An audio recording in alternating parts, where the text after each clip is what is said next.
ඇත්තටම මම හිතන්නේ මේ ඇමරිකාවේ දැවැන්ත ප්‍රදර්ශනයක තියෙන තරම් සම්පත් උපයෝගී කරගෙන තියෙනවා.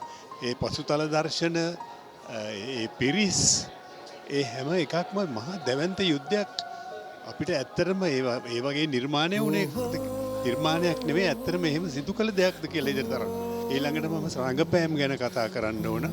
හේමාල්ගේ ඉඳලා එතකොට සහාය චරිතය කරපු මේඝ ඒ වගේම අපේ ප්‍රධාන නිලිය උදාරි වර්ණකුල සූරිය මගේ බොහොම මම ගරු කරන ඊටාම දක්ෂකමින් ඊටාම කෙටි කාලයකින් ඉදිරියට ආපු නිලිය.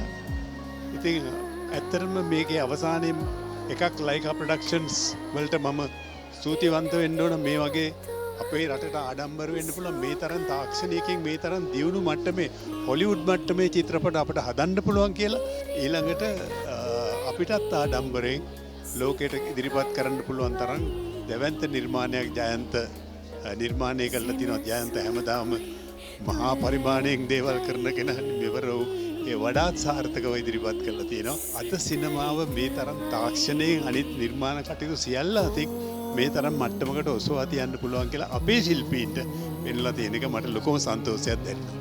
දේවී කුසුමාසනා